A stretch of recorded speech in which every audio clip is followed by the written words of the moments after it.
la belle princesse vivait dans le palais de son père, le roi, entourée de richesses et de luxe. Elle ne se souciait pas des prétendants qui venaient demander sa main, mais se moquait d'eux et les considérait comme inférieurs. Son arrogance était évidente dans tous ses comportements, allant jusqu'à refuser quiconque demandait sa main sans même écouter ce qu'il avait à offrir. Son cœur était empli d'orgueil et elle ne voyait personne digne d'être à ses côtés. Elle vivait dans son propre monde, éloignée de la réalité des autres. Le roi commençait à s'inquiéter de plus en plus des comportements de sa fille, la princesse. Elle perdait ses prétendants les uns après les autres à cause de son arrogance, et elle ne semblait pas mesurer la gravité de la situation. Le roi convoqua ses conseillers pour discuter du problème et commença à réfléchir aux solutions possibles. Il savait que l'orgueil de sa fille pourrait nuire au bonheur du royaume, et il décida qu'il devait lui donner une leçon sévère. Cependant, aucun de ses conseillers ne parvint à proposer une méthode efficace pour changer son comportement. Les prétendants commencèrent à quitter le palais, le cœur rempli d'humiliation.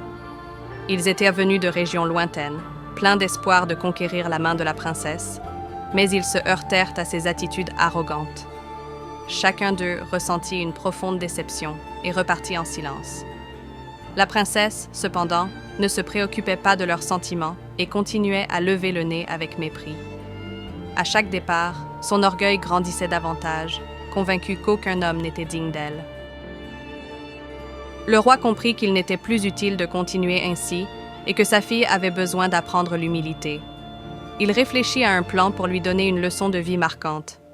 Il déclara devant tous qu'il marierait sa fille au premier homme pauvre qui demanderait sa main, sans prendre en compte sa richesse ou son statut. Cette décision provoqua un choc parmi l'assistance, mais le roi était déterminé à enseigner à sa fille la valeur de l'humilité. Le lendemain, un homme pauvre se présenta au palais, empli de timidité et d'inquiétude. Malgré ses vêtements modestes, il trouva le courage de demander la main de la princesse.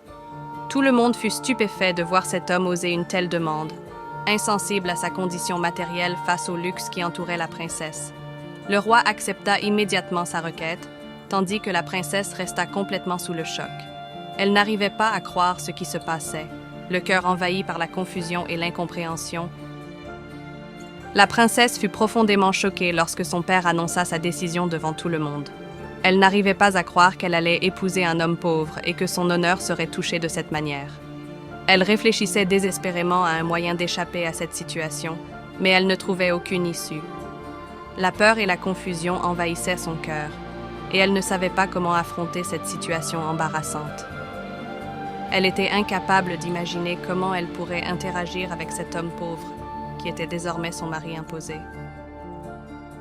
La cérémonie de mariage se déroula avec une grande simplicité, loin du faste auquel la princesse était habituée. Elle portait une robe modeste et se tenait à côté de l'homme pauvre, qui n'avait pour seul bien que la bonté de son cœur. Tandis que les invités observaient en silence, la princesse ressentait une profonde honte et n'avait d'autre choix que de poursuivre cette expérience. Son cœur se brisait intérieurement, tandis que l'homme, avec un sourire timide, restait inconscient de son tourment intérieur. Une fois la cérémonie terminée, la princesse rejoignit la demeure modeste de son mari, le cœur chargé de sentiments contradictoires. La princesse vivait désormais dans une maison modeste et pauvre, loin du confort et du luxe auquel elle était habituée au palais. Elle peinait à s'adapter aux dures conditions imposées par sa nouvelle vie. La pièce où elle vivait était très petite, et l'espace encombré reflétait les besoins d'une famille modeste. Tout dans cet environnement différait de ce qu'elle avait connu, et cette réalité pesait lourdement sur son moral. Elle se surprenait à regretter les palais somptueux et le luxe perdu, ressentant un véritable chagrin face à cette vie austère. La princesse commença à rencontrer de grandes difficultés à s'adapter aux tâches ménagères quotidiennes. Elle devait nettoyer, cuisiner et laver le linge, des tâches qui lui étaient totalement étrangères dans son monde royal. Au début, elle se sentait frustrée et incapable de réussir quoi que ce soit correctement. Son corps était épuisé et son esprit embrouillé. Elle ressentait le poids d'une vie devenue extrêmement difficile et commençait à réaliser qu'elle avait mal jugé les choses auparavant. Le mari pauvre aidait la princesse avec une grande humilité, sans jamais montrer la moindre fierté. Il faisait tout ce qu'il pouvait pour rendre sa vie plus facile. tandis qu'elle se noyait dans des pensées négatives, lui restait toujours souriant et encourageant. À travers lui, elle découvrit une autre forme de force, celle qui émane de la simplicité et de l'humilité.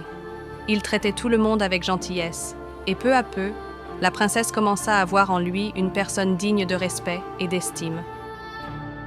Au fil des jours, la princesse commença à ressentir un changement dans son cœur. Elle comprit que son mari n'était pas seulement pauvre en biens matériels, mais riche en générosité, en humilité et en bonté. Elle remarqua sa manière douce de traiter les autres et son aptitude à vivre heureux malgré les épreuves de la vie. Elle apprit que la grandeur d'une personne ne réside pas dans la richesse, mais dans les valeurs et la moralité. Son cœur se remplit d'admiration pour lui, et ses pensées sur la vie commencèrent à évoluer profondément. La princesse décida de changer et de commencer à aider son mari dans les tâches domestiques. Elle ressentait désormais que ces activités faisaient la partie intégrante de la vie et qu'elles reflétaient sa véritable personnalité. Avec un sourire sincère, elle se mit à nettoyer et cuisiner aux côtés de son mari. Chaque jour, elle apprenait l'humilité et réalisait que la véritable valeur d'une personne réside dans ses actions et sa moralité. Elle commença à accompagner son mari dans toutes ses activités et, sans même s'en rendre compte, elle était devenue une autre personne. La jeune princesse retourna au palais de son père après avoir appris des leçons précieuses de la vie. Elle se tenait humblement aux côtés de son mari, enveloppée dans une tranquillité et une maturité qu'elle n'avait jamais connues auparavant. Le roi la regarda avec tendresse et fierté, la recevant comme un père qui voit un véritable changement chez sa fille. La princesse portait des vêtements simples mais élégants, qui reflétaient sa personnalité transformée. Les membres de la cour la regardaient avec admiration et respect, réalisant que l'ancienne princesse arrogante était désormais devenue un symbole d'humilité et de générosité. La princesse est devenue un symbole d'humilité et de générosité dans le royaume, participant activement à l'aide aux pauvres et aux nécessiteux, tout en s'efforçant de diffuser des valeurs nobles parmi la population. Elle se tenait au milieu des villageois et des enfants, distribuant nourriture et ressources avec un sourire empli d'amour et de tendresse. Tous la regardaient avec admiration et respect, constatant sa transformation d'une princesse arrogante en une personnalité aimée et compatissante. Son mari se tenait à ses côtés, fier de la soutenir dans chaque pas vers le bien. Le royaume a prospéré grâce à ses efforts pour promouvoir la bonté et l'humilité.